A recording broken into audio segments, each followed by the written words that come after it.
గత వైసీపీ ప్రభుత్వం వైఎస్ జగన్ తిరుమల తిరుపతి దేవస్థానంపై హిందువుల మనోభావాలు దెబ్బతీసే విధంగా వ్యవహరించారని, హిందువులకు వైఎస్ జగన్ క్షమాపణలు చెప్పాలని జనసేన పార్టీ కొత్తపల్లి మండల అధ్యక్షులు రావు అక్షయ్ డిమాండ్ చేశారు. గత వైసీపీ ప్రభుత్వంలో తిరుపతి లడ్డూలో జరిగిన కల్తీని వివరిస్తూ కాకినాడ ఎంపీ తంగళ్ల ఉదయ్ శ్రీనివాస్ ముద్రించిన 3 లక్షల కరపత్రాలు జిల్లా వ్యాప్తంగా జనసేన పార్టీ నాయకులు, కార్యకర్తలు ప్రజలకు పంచుతున్నారు.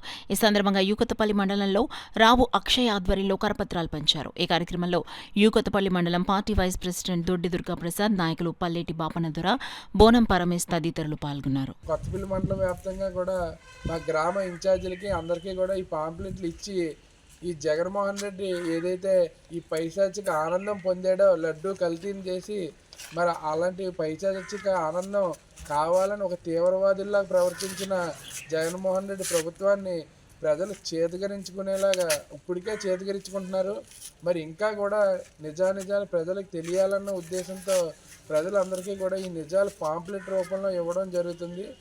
మరి జగన్మోహన్ రెడ్డి ఇప్పటికైనా సిగ్గు తెచ్చుకొని తిరుపతి వెళ్ళి గుండు కొట్టించుకొని హిందూ భక్తులందరికీ కూడా క్షమాపణ చెప్పాలని చెప్పి మేము అందరం డిమాండ్ చేస్తూ ఉన్నాం. ఇది హిందువులే కాదు, మరి ఇక్కడ ఉన్న వారిలో క్రిస్టియన్స్ కూడా ఉన్నారు. మరి వారు కూడా అనే పరిస్థితి ఉంది. ఎందుకంటే టెంపుల్లో జరిగిన క్రిస్టియన్, మన మసీదుల్లో జరిగిన, చర్చిల్లో జరిగిన, ఇప్పుడు చర్చిల్లో భోజనాలు పెడతారు, భోజనాలు కల్తీ చేస్తే పరిస్థితి ఏంటి? అలాగే మసీదు ఉంది, మసీదులో అక్కడ కూడా విందు భోజనాలు పెడతారు, అందులో ఏదన్నా వాళ్ళు తినకూడని పదార్థం కల్తీ చేస్తే పరిస్థితి ఏంటి? మరి ఇది కుల మతాల సమస్య కాదు. మరి అన్ని మతాలు, అన్ని కులాలు కూడా ఐక్యంగా ఇదే ఇంత దరిద్రమైన పని జగన్మోహన్ రెడ్డి రాష్ట్రంలో చేశాడని చెప్పి చేతకరించుకునే పరిస్థితి ఉంది.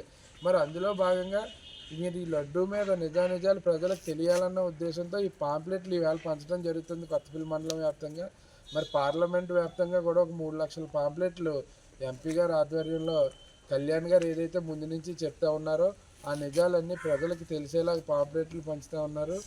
మరి ఇప్పటికన్నా వైఎస్ఆర్సీపీ నాయకులందరూ కూడా మీ అధినాయకుడికి చెప్పి ఈ లడ్డూని కల్తీ చేసినందుకు రాష్ట్ర వ్యాప్తంగా మనం క్షమాపణ చెప్తే కానీ ఆ పాపం పోదని చెప్పి మీరు అందరూ మీ నాయకుడికి తెలియజేసి క్షమాపణ చెప్పించమని వైఎస్ఆర్సీపీ నాయకులందరినీ కూడా మేము కోరుతా ఉన్నాం.